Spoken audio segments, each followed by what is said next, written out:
Kristina Amelong, welcome to the space. Thank you.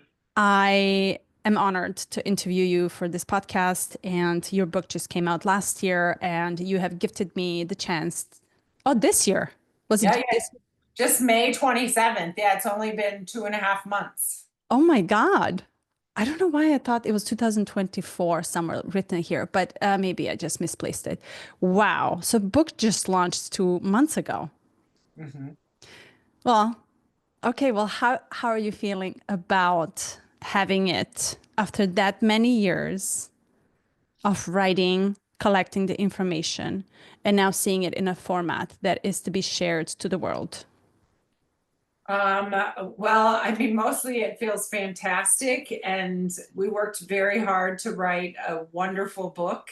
I want it to be a classic, because it deserves that, and humanity deserves that. And in terms of like these 2.5 months have been, I get to be in conversations with people like you in a very deep and broad way around emotion and trauma and the mysteries of life, and from people like you to grief and loss professionals to people who knew my brother. Those are especially interesting new connections that I'm having. Or people who knew me when and I've not had any contact with them for 40, 50 more years. And so all of a sudden, the hearts are opening, and I feel much more embraced in a community of people around this work and also around my brother's story. And that's something that I've really been working on for decades now, is to be in community around the story. So it's very, very exciting. And of course, this thing about wanting it to be a classic, it's just a lot of effort and a lot of, um, Yeah. so So I have read this book in a couple of days, and I could have very much eaten this book in 2 days because it was so well written. And I want to just compliment you to how easy and captivating this book is, because I usually go into nonfiction most of my time because I like the space where my mind can think. And I also like to break the boundaries. But this memoir caught me wanting to know the end. And I think it is so well written, Kristina, that I had went through ups and downs in emotional states, imagining you as an author. And I will tell you, by the time I finished, which was this morning, because I wanted to leave a little bit left behind for the space and energy to actually kind of roam around it. By the time I finished this book, I realized we are doing this podcast on a Lionsgate portal. And I don't know if that means anything to you. I sent you an email about it, but I thought, oh my God, I never even planned for this to be the Lionsgate. This one is different from the last year's one. And why I say is that the stars are aligned in a perfect portal for the healing of collective. And when I touched your book and I closed and I said, wow, this is actually the point of right now at this moment is for this story to be shared so deeply and vulnerably for the collective, because there's so much healing and there's so much liberation in acknowledging and writing about trauma, about death, about grief, about the overall process, about how that changes and the ending changes many, many lives that we don't know. And yet you have dedicated decades worth of collecting not only your personal trauma and dealing with it on your own, but you also are opening the portal for many, many to heal by reading this book. So this is so, so touching, Kristina. So touching. I have deep shivers going through my whole body. Yeah. Yeah. So let's dive in. Let's dive in. You have quoted one of the favorite books of mine, which is Body Keeps the Score. In today's time, masses are yearning for healing. They're seeking to heal. And there's so many, and I'm going to start crying because it's so touching. There's so many lost souls that don't know where to go and which way to go when it comes to seeking simple peace and simple understanding of what is happening. And the mind, it's either going to block completely everything offline because it sits in a separate parts of our brain and completely isolate you from the world. And we don't know. I was talking to Shahat about that too. We really need to hold each other in such a deep process, especially when it comes to death. And in your book, with not only with your brother, with your mother, with many, many other souls around it, even yourself, looking yourself in face and facing the death right outside of you. I'm curious, how did you manage this many years to stay on the path and looking the death that was lurking, that was always signing for you, something that you had to understand, accept, acknowledge, process on your own? So the main question is like, how did I stay on the path and not give up or not? Yes. Well, part of it, and I explore this in the book, right, is the synchronicities that have happened to me in my life. Like, for instance, meeting Dr. Mark Goffney on Jay's birthday and then Wow. deciding to study with him. So a lot of things have happened in my life that are profoundly synchronistic, and gifts like getting internet business from meeting someone who had the same accident as Jay. There's the story in there, right? That guy who comes to me and says, you need to open up a web store and sell enema equipment.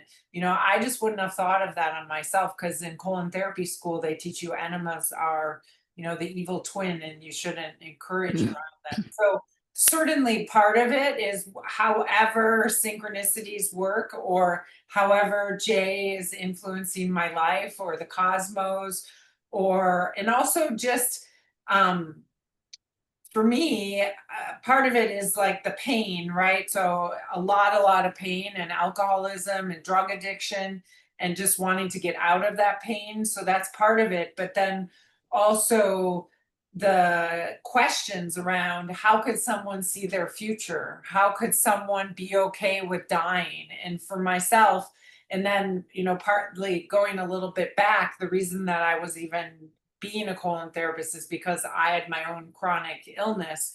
And so, which seemed like a horrible thing at the time, right? But it's then kept me on the path of being a healer and helping other people heal. And so I do think it's some combination of my decisions and the way that I'm able to hold a relationship with Jay, with the mystery, and with the synchronicities. And then also being willing to feel deeply and not being afraid of big feelings and a lot of pain and a lot of trauma.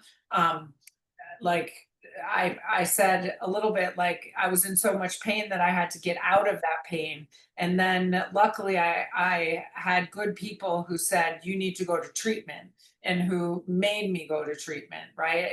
Like when I was first in outpatient treatment way back when, I relapsed after a week. And then luckily I had the right counselor, just a gorgeous Jewish woman who's like, okay, we're putting you into inpatient. I could have said no.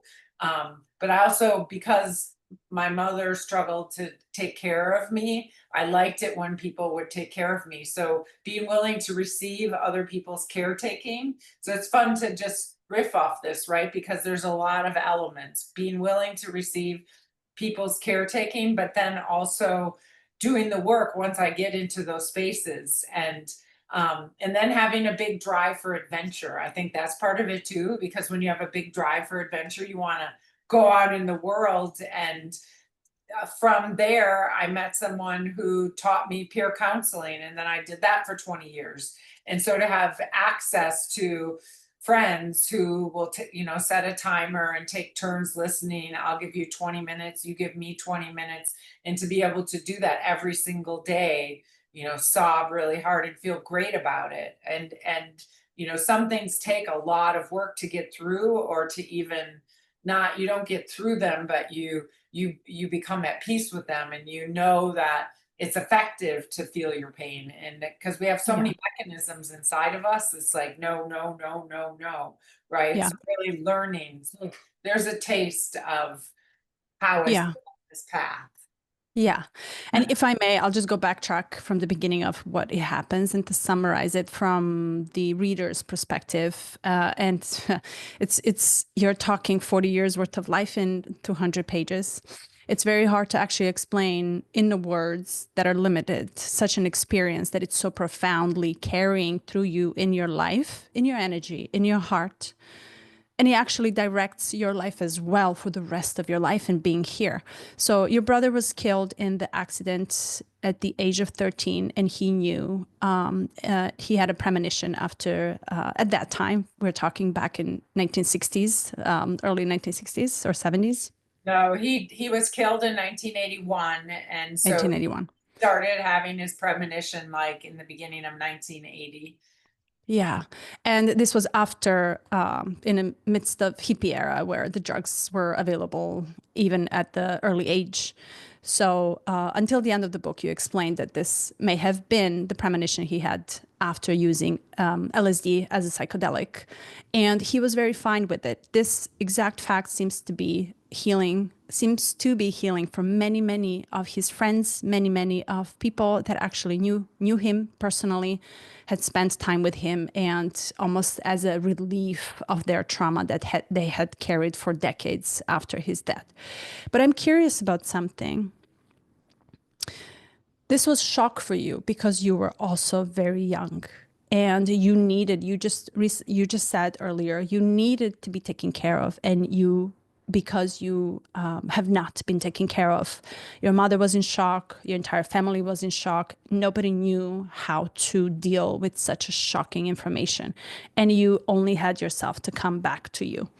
And this carried, it seems, and correct me if I'm wrong, carried for the rest of your life. Is it something? I was fascinated by your strength and also your defensive mechanisms that blocked what they needed to block until you were ready years later to start unraveling slowly, bit by bit, the entire story and get these inputs that can actually be satisfying to your mind enough to close it off and complete it. And I wonder, is it completed to this day? Is it closed? I would say no. I think I'll Okay. be working with this the rest of my life for sure. 100%.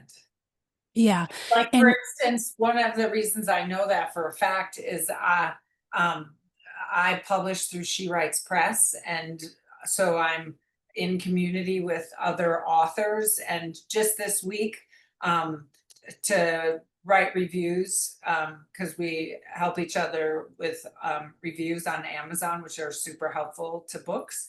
Um, so I read her book, and it was about her younger brother dying and how she processed it and wow. what came of it. He was a pilot, and he crashed a big plane, and so she looked into all the elements around that. Um, and what really struck me, well, it was a beautiful book, but what really struck me is that they were adults when this all happened, right? She was an adult, he was an adult, and to read the quality of caring and grieving and pain that came with adulthood, and that was so much more mature or advanced or something. And I just felt like I was an infant in relationship to my brother and his story and the grief in my own body and my own being. I was jealous of her maturity around holding the death and the story and the way that she got to have conversations with people that I'm getting to have now, but it's 40 some years later, right? And so I feel myself continually maturing in as I'm having these kinds of conversations and opening up depths of loneliness and grief that I just wasn't mature enough or at that the level of consciousness that I'm at now or that other people are at when they get to face death. So it's amazing how different parts of yourself can sort of come alive again and get integrated. um, Yeah. Hopefully I said that in a way that makes sense, and that would be an example of how I can tell that I'm always maturing around this, always developing, always my enlightenment is ever more emergent. Yeah, it's beautiful. And I know exactly what you mean by that. It's almost as if we need a different story and different narration in order for us to slowly heal these parts. And your writing, your speaking, your talking, your discussion, your engagement with it openly, slowly cracked you open to heal a lot of these parts. And I can just sense your energy is not victimized. Somewhere something happened where you're slowly moving into from the wound to become the gift to the others. And do you feel this is happening through this entire process? Yes, and I'm so glad you brought that up because this really is one of the big things that I've noticed about my journey versus what I see in the world. Like, for instance, you learn about reevaluation counseling in the book, co-counseling, which is a peer counseling process that I did many, many hours of. And in that process, you are encouraged to look at your own sexism, your own racism, your own homophobia, and you're encouraged to do that to not become a victim. You know, you're not a victim in relationship to any of that. You're someone who's owning it and cleaning it up and then learning to love everyone, right? And that everyone includes everyone, you know, just because, like, for instance, with my dad, just because he's an abuser of me doesn't mean in the end I end up hating him or, you know, me tooing him and all of that. No, it's like we get to grow together and we get to heal together and we get to become more together. So there's too many things to feel victimized about. Like, if I wanted to stay in victim, you know, I would be greatly suffering. You know, the losses just keep piling up, etc.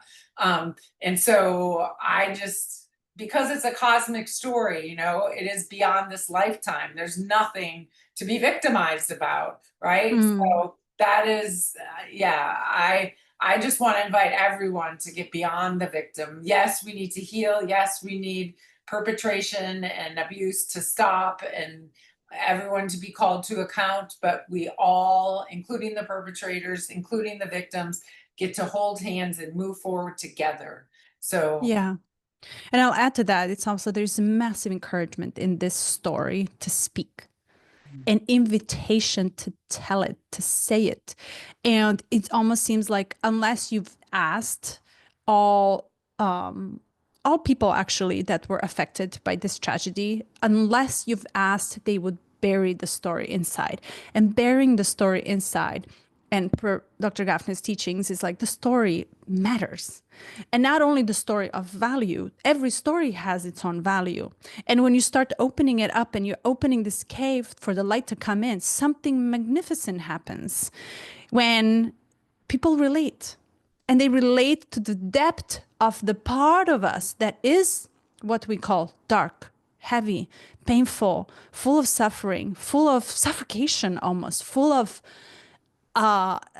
spaces where we have no strength to go to unless we tread slowly, patiently, with so much love and so much self-compassion. So your story is striking because you didn't have any of it. How do you recall your moments in your early age? And this is when you went to drugs, you went to having sex, dating, you went to drinks to heal, or actually to push away the pain that you didn't know how to deal with. so how did I get past that? Do you recall these moments? And I guess my question is, would you, if your mom was there to hold you in those tragic moments, do you think things will turn out differently? Well, things certainly would have been differently, right? Because things would have been different. So, but I did grow up in an environment where there was a lot of alcoholism in the adults, but not everyone. Like, I'm thinking of my next door neighbors. Part of it is we also didn't, my parents rejected religion. So I remember the Catholics lived next door, right? And they weren't all drinking and drugging. Um, and I was hanging out with them a lot and I wanted to go to church and do communion and all of these things, but we didn't have that. So, you know, we're just like out there in the world on our own without an anchoring story. and then Jay delivers this story. But in terms of like my own, I mean, I very much like, I started drinking when I was 13 and smoking pot, and happily my friends, we would go to all the different, because we lived in a neighborhood where the doors aren't locked. So when a neighbor wasn't home, we'd go in their house and steal a cup of their schnapps or their brandy, and then just mix it all together and drink it. It was like playing at the playground.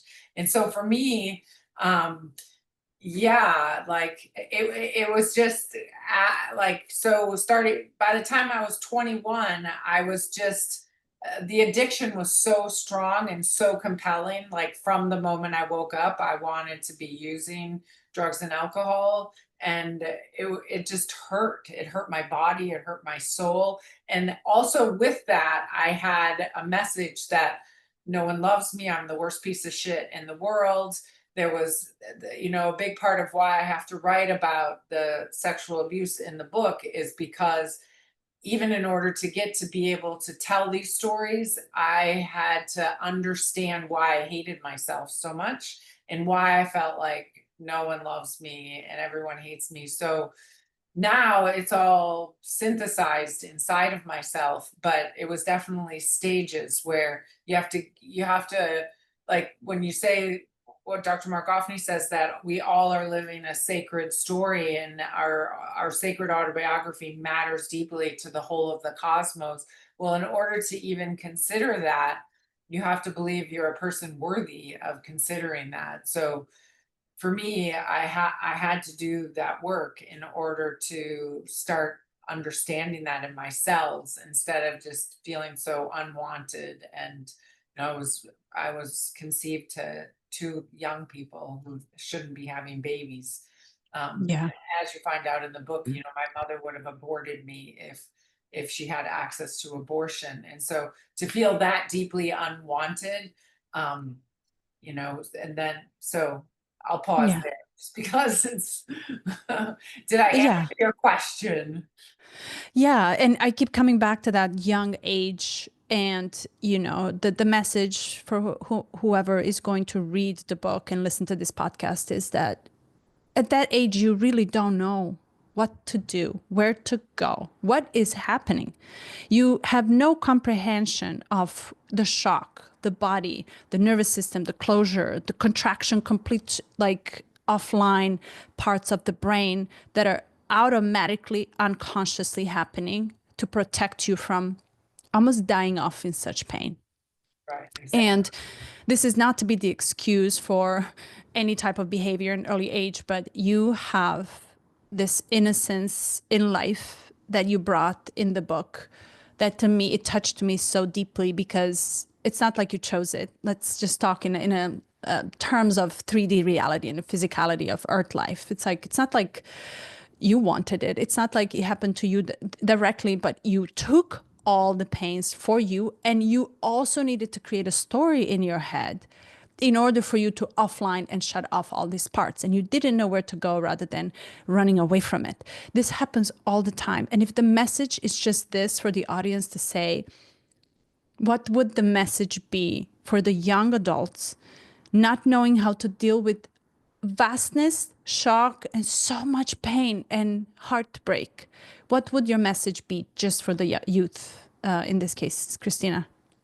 Well, that life matters profoundly, and that it isn't, again, just about this lifetime, but we're actually working and maturing and loving and taking responsibility and having relationships in a context of building the best humanity, but also just more goodness, more truth, more beauty. That it isn't true that, for instance, with me at that young age, even though people around me couldn't say, you matter immensely, you are an important person to the whole of the cosmos, like that is a true thing. And so just to know that, like, we live in a mysterious world that is so beautiful and magical, and the more that people can find that within themselves, not in a egoistic way, but in a way that does really take full responsibility for ourselves, for loving as big as we can, for living the biggest life that we can, for being the hero in our own story, as Dr. Mark often likes to say. The more we will be, you have to heal to get to those kinds of places. So every moment of healing, don't be afraid to feel your feelings. Find people who can listen to you. Don't, it's great to go to a therapist, right? But you can't go to a therapist every day for most people. So make your plants your therapist, make your dog your therapist, the forest. Just do the work you need to do to get through the distortions in your own head that say you don't matter, that life is meaningless, these kinds of things, because we all matter immensely and life is very meaningful. Yeah, that's beautiful. And we're all meant to be here for a reason and also go through a lot of processes, as if the universe's expression is to also experience itself through the pain as well, sorrow and grief as well. But that comes much later to understanding and comprehension in our maturity of life, unfortunately. And I don't think I will ever know the answer on why does it take that long for this to click. And Right. rather than, Well, and not always does it take that long, and also not everyone comes to it. So that's true. That's true. Well, that's beautiful. And thank you for sharing. And so you were guided by a lot of synchronicities, which I thought is really cool, that you were aware of them and that you were able to catch them as if, oh, this leads to that, leads to that, leads to that, which almost led you through your businesses, your lovers, your AA meetings, you're finding a new sober, making love with your lover first time in a sober state, which was also so profound how I understood it. Opening your business, traveling to Guatemala, marrying, getting children, sending them off to school, and also through your mother's death and spreading out the ashes. It is such a beautiful way. It almost feels like if you were so aware of these synchronicities that I want you to touch base on why does this matter? These little signs for you to pay attention and not just disregard. Why does this matter in your opinion? A lot. well, how does the universe communicate? How does the mystery communicate, right? It's not going to like walk up to you and shake your hand and, you know, communicate directly. It's going to communicate in symbols and in signs and in flutters of a wing and whiffs of the wind, right? And so being able to have relationship with the subtle realms, and to be able to feel the resonance. And for me, it just really paid off, right? So, like Jay's birthday or the name of someone being the same in the accident. So, very direct, almost like the universe was walking up to me and shaking my hand and saying, "Hey, you pay attention." And so, I do think like when we have a practice of being open to the bigger mysteries guidance, then it does respond to that. So yeah, and it doesn't always happen, right? Like I can go months and months and months, even maybe not a whole year without having synchronicities. um but definitely being willing to trust the mystery and just do it, like Mm. I just opened my bit, like I went from having a colon therapy clinic to having an internet site in a month after he said open an internet site in 1999, I think, when the internet is still pretty new and all that. So it could have totally failed, but thank God it didn't. So yeah, yeah. How's that? Yeah. And then he disappeared. And just to kind of wrap it around, it's like your synchronicity seems to be just a gift coming from the universe. And we can call this higher self. We can also, you also called it as a sign that Jay gave me, right? So it's almost like your signs that you're able to decipher and incorporate right away without questioning it. And there's no doubt when this comes in, as if it's just the first thought, a form that shows up to your awareness, and you right away follow it. And this is not for the faint of hearts, and because it's very risky to follow every single thought to a point where you can't really trust your mind. The mind breaks the heart. And when there's no pain in the body, there's nothing to break. Your body will tell you what it needs to process as you're going through the process, how long it takes, how deep it goes, how strong it is. Your body speaks different language. Your mind is there just to cover up, and it kind of fluffs up the entire story most of the time.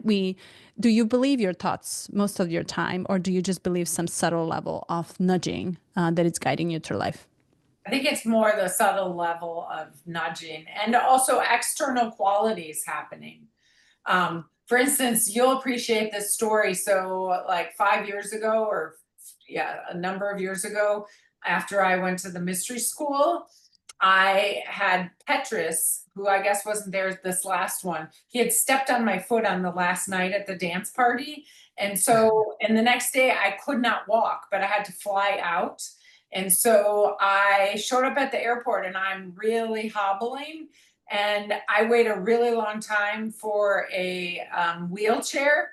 And I didn't know I could ask for a wheelchair. And I was too humble to even think to ask for a wheelchair. But these two tall, Dutch, young, handsome security guards are like, we're getting you a wheelchair. And so even though it took a really long time and I was the last person on the plane, I almost missed my flight.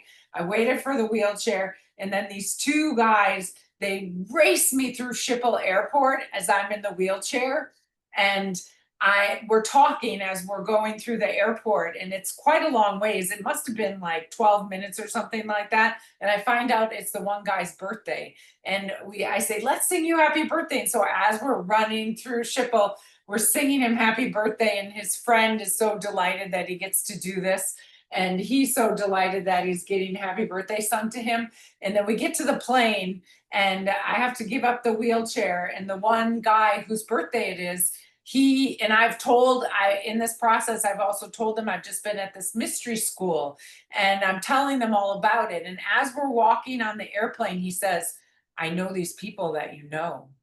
And I'm like, you know Shahat, you know Mark? He's like, yes, I know them. And so he's really tall and handsome. He's got guns on the side of him. He's walking me to the very back of the airplane. I'm the last person on the airplane.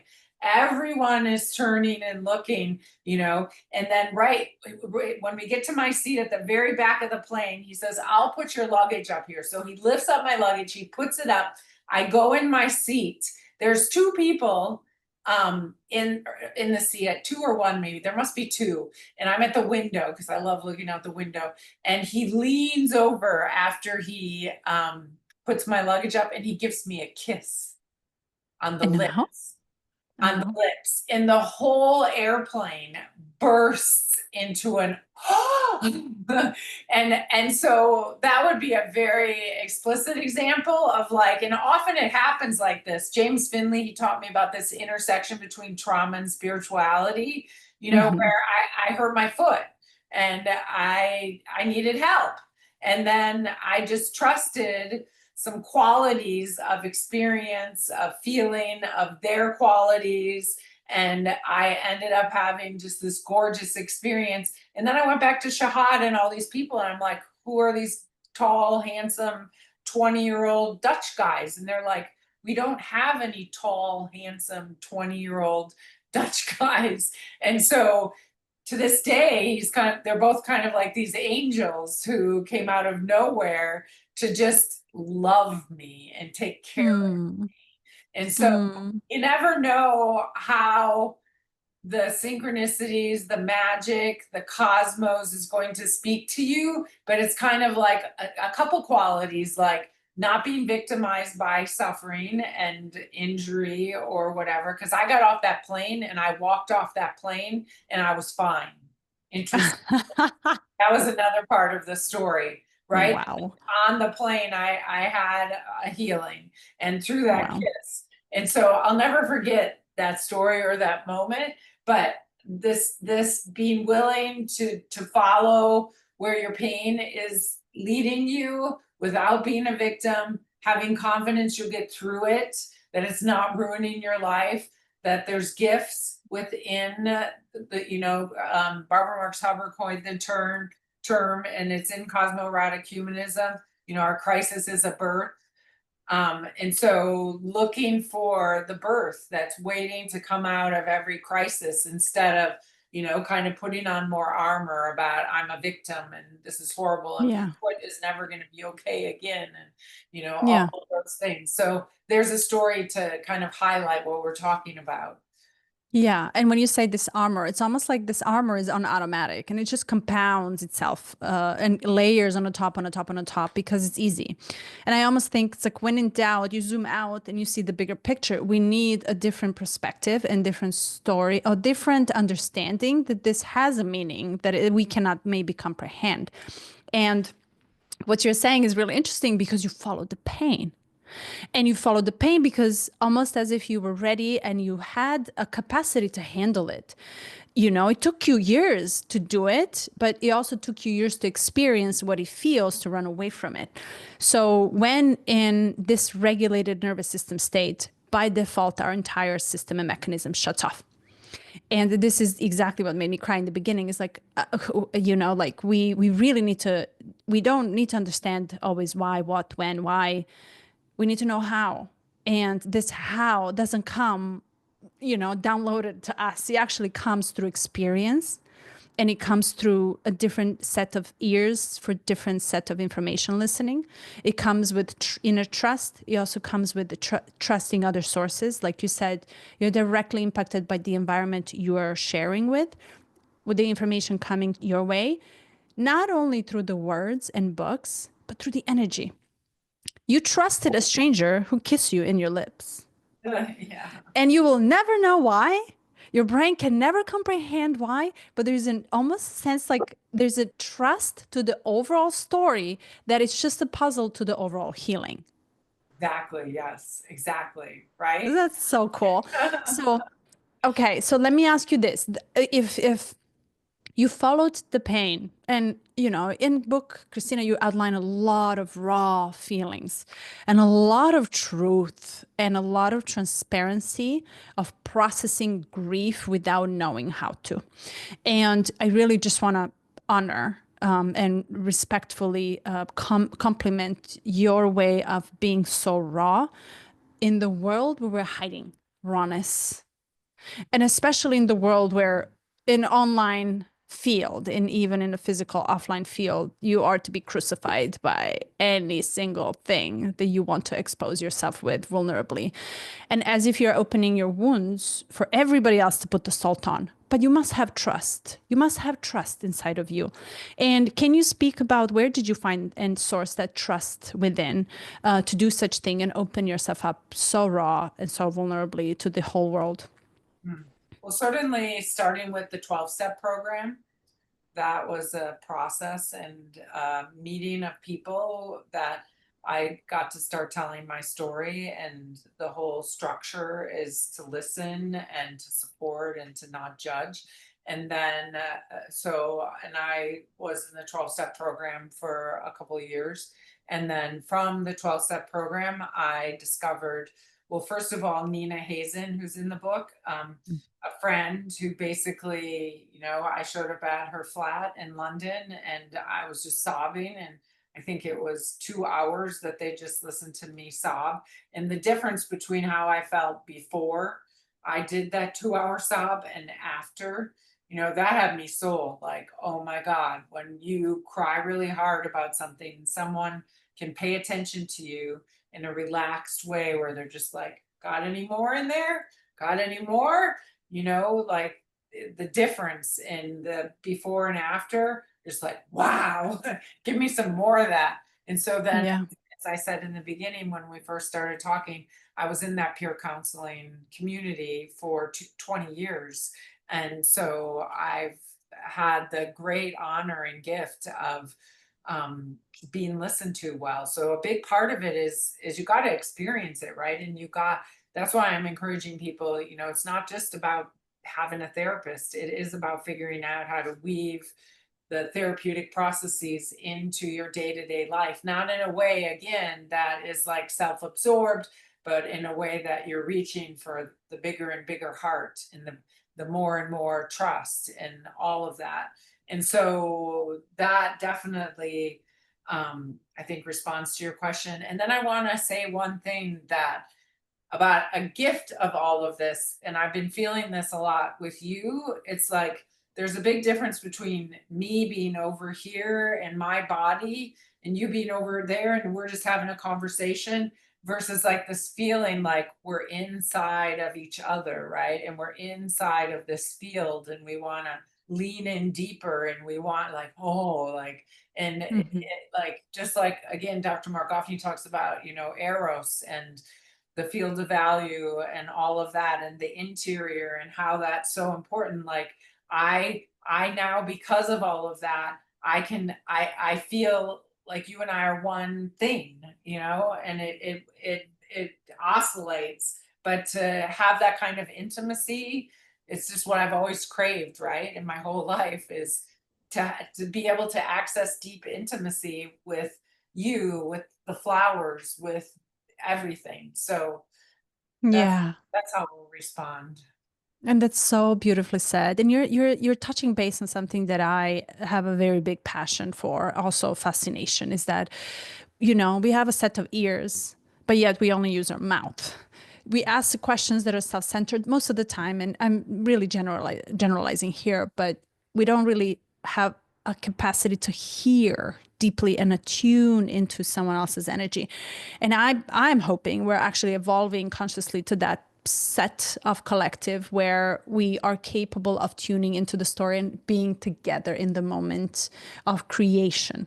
And that comes in with not only energetic attunement, but also of using our senses and trusting something much larger than us that we cannot even comprehend. And you said being listened to is so important. And I find this heart wrenching, but also super hybrid healing. Why? Because I don't need to tell you what you need to do. You're already processing it as you speak it out. And for you to hear the know that I'm listening, is my presence is required for you. And this to me is a gift from me to you to be there. And I have no need to say anything rather than just witness you. And as if the witness itself is the conscious coming in and saying, wow, you went, I just get chills when I talk about this.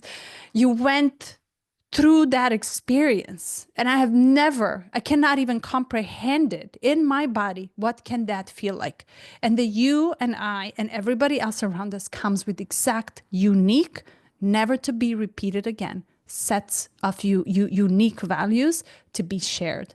And this is the invitation to share and to free and liberate the story, so that way it liberates and gives the encouragement and empowerment for everybody to share. We're not here to really judge one another. And for that to happen, you need to have the set of trust, and you also need to be your own supportive system. And you, Kristina, have done such a good job in doing that so far. And I don't know your story other than what you shared with the world here, but you have this presence that is very much, listen, I went through shit and hell and back. And if anything, I understand what that means exactly. And I will speak about it with no, with not feeling that I have to pull anything back to me or hold back. Beautiful. Yeah, I mean, in order to, because constantly on a day-to-day basis, I can oscillate into, sadness, loneliness, depression, these kinds of things. But the more I'm feeling deeply into where meaning lies, whether it's love or this big picture, or, realizing that our stories are sacred, um, that's where I'm being fulfilled. And so, for the most part, I can't access that unless I'm willing to be living into the depths, right? The Mm. interior of myself, and into the invitation of the interior of the other people, right? You have, like, and as a health consultant who works with clients almost every day, like it's the interior that I'm working with, right? Even though maybe I'm helping them change their diet or figure out what supplements to take or whatever, they have to have the will to be able to do that. So I have to Mm. touch their heart. I have to help them feel that they matter, and it matters that they do this, and that their future selves will appreciate this and will prefer that state versus the current state that they're habituated to. So yeah, this listening deeply and understanding, right, that it's beyond the senses that you talked about, but you're feeling into a person, and you're offering yourself on a, into the interior. And what is the interior, right? This is a big question for all of us. And in science, consciousness, what is it? But it's something quite magical. These Yeah. beings, or this quality that lives inside each of us. Yeah. Oh, definitely. And throughout the research, and your research for this book, you've noticed that a lot of souls that you have crossed paths with tapped into that potential of the inner story, tapped into that scary part of them, and then they pulled out really quick, is how I understood it. It's almost like as if they're not ready to open and crack to that part of self that they need to face. Do you believe it takes time, and it takes, what are almost like the requirements for it to get to that state when you are ready to face your other part of self and look yourself in a mirror and actually face these such a scary concepts like sorrow, grief, pain, and death? So the question is, I got confused about the question. What do you feel? So first, does it, not everybody's ready for it.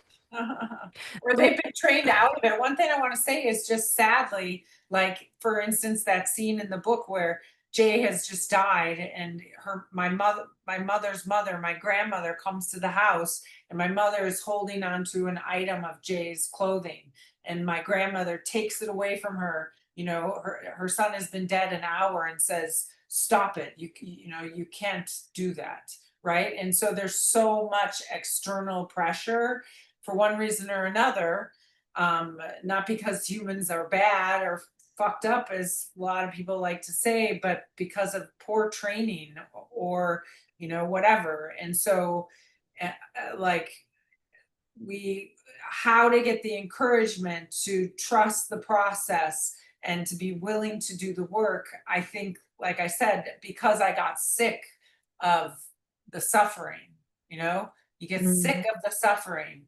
versus like being like all justified by the suffering, and it's you have to want to get through it. And then you have to find spaces, and a lot of spaces. So I just want to say, it does take time, and it is a huge process, and it also can occur miraculously, right? I've heard stories, whether it's through a near death experience that will change people profoundly, or just a prayer that they just pray so deeply. And I share one of those moments in the book, right, where I'm, even though I had done so much work up until like 10 years ago, I used to be terrified of being alone. And I'd get to Tuesday, and I'd be like, who am I going to be with this weekend? Oh my god, I can't be by myself. And then I went out onto the lake, and I was screaming at God. Sometimes you have to get really serious. Like, I'm really serious about what I'm talking to you about right now, the mystery, God, whatever words you want to use, and I need some relief. Right. Yeah. And from that moment, I haven't had the fear of being alone since then. So Yeah. that was a moment of pure magic. But also, I was screaming at God, screaming like, "You bastard! Like, come Mm. on!" So I just want to say, like, there's many ways, there's many processes. You have to be determined, and you have to not give up, and you have to trust that it is a lifetime journey, and that you need other people, and that it is also, though, you need God, you need nature. Like a big part of how I get through my day-to-day life now is I have dogs and I have chickens and I have gardens and I go in the woods and I, listen to the birds and I watch the butterflies and I watch the colors change. And all of that is having me in the moment and having me feel like I was saying how I feel with you, this union with beauty, with truth, with goodness, with color and light and etc. So you have to, like in culture, I think really wants to draw our attention to products and different things, and we have to look beautiful, so we'll get the right lover or whatever. But we have to believe that there's a much bigger force that's trying to pull us through life, that is ancient and explosive and not always pretty. Like an Yeah. exploding star is not necessarily a beautiful thing, even though it's kind of beautiful. But Yeah. those qualities, all of them matter to this process.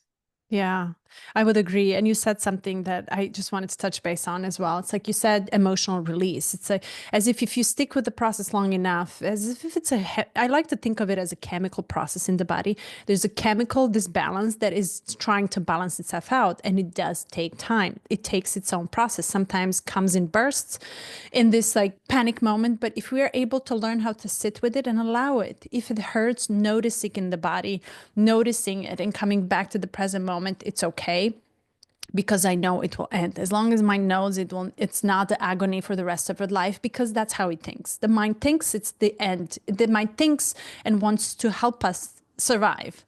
So it's actually doing a detriment to our body. We need to really sit with it comfortably more and more, and gain the capacity and expand our capacity to react to such scary things differently.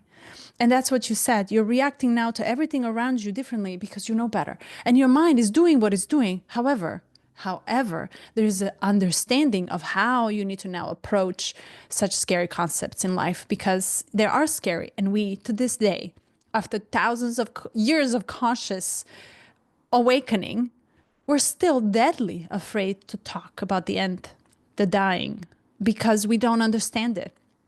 And I think you're opening up a massive amount of big door to normalize it, to slowly, patiently talk about such a fragility in us, because we are afraid of the unknown, and to very much bring that to the space of, like, I'm almost like your body is the bridge to get you to know that there's much more than what you think of, and there's a higher meaning in everything. And it sounds to you both and me as well, without zooming out and having the whole picture, this is very terrifying to accept in such a limited body. That's for sure. Would you agree? Absolutely. Yes, Yeah. absolutely. This is where the belief in something higher than yourself, the God, the religion, this is where believing in higher meaning really brings a total different perspective on everything that is happening in life. Yes. Well, and as I share in the book, one of the pathways that I didn't mention is listening to people's near-death experiences. That's one thing. Mm. If I'm always got my feelers out, like, did you have a near-death experience? Did you have a near-death experience? Did you have a near-death experience? And if I find someone, when I find someone who's had a near-death experience, I'm just wrapped with attention and I want to hear every little detail. And because I've gathered 20, 30 of those stories, for the most part, recently I heard a hell near death experience and I was like, oh no. Because almost always they're pretty full of love and a sense of power and beauty and our integration in the cosmic fabric. And to hear people's real experiences about that is so soothing. And And it how much, allows with Jay, right, that he could see his future, that he could see his body above himself, people working on him, that he was okay with dying. That's the only way I've been able to make sense of the way he acted around this, right? Because if I think I'm still afraid of death, I don't want to die. Mhm. Yet cellularly, I'm way less afraid, way more at peace. It's both and Mm. now, which before it used to be no, no, no, no, no, no. So traumatic about that. So Yeah. What's also interesting in your book, the fact that you said that, the fact that Jay had been saying this the entire time and that sentence carried over for the rest of your life, almost every time you spoke of it that way, he knew he will die and he was okay with it, liberated something in others. Did you find that to be coincidental or so interesting how we are able to accept someone else's death or dying when they do? very much. He definitely infused all of us with a kind of confidence, even though no one could believe what he was saying, right? But in retrospect, um, not everyone, because as you meet the different people in the book, some people are very down and out and they're very devastated, whether it's the driver, he's the classic example. Mm. He took that happening as punishment. Eye to eye. Yeah, an eye to an eye, and his daughter dying. And so, but that's an example of like how people are telling stories to deal with their pain. But this is the story, the biggest story that one can tell. Is it the most accurate story, or is someone stuck in the pain?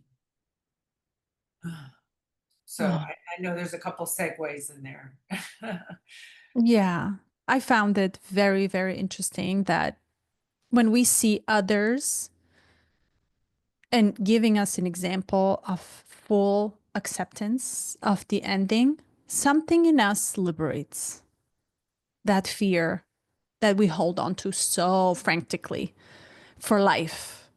Something happens on a, like you said, a cellular level when the subtle acceptance and liberation happens for those who are ready. Again, you pointed out very, very beautifully that not everybody is capable, which my heart goes to people that are just stuck. And one of them was my father as well, which is why I found this story beautifully touching and very, very well written, Kristina. Oh my God.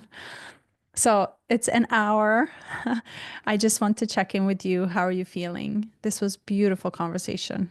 And I So, wish we had 2 more hours to talk about this. There's so much to go over it. Um, well, I'm feeling deep on the inside with you and not wanting it to end at all. And also just given the external pressures of life, ready to wrap up whenever you are. And certainly I'm happy to keep talking to you here or just personally. So I'll trust you to Yeah. wrap this up.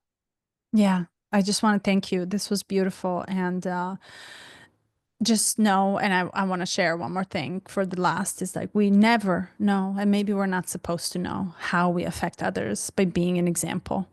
And I think I just get chills when I talk about this. And I think there's something so profound in saying your story. And we might die and never know how this will pivot someone else's life. So I just want to thank you for sharing so vulnerably, so openly, every single bits and piece of it. And I'm looking forward to book number 2. And we got finalists in the Indie Book Awards. Nice. So that's great.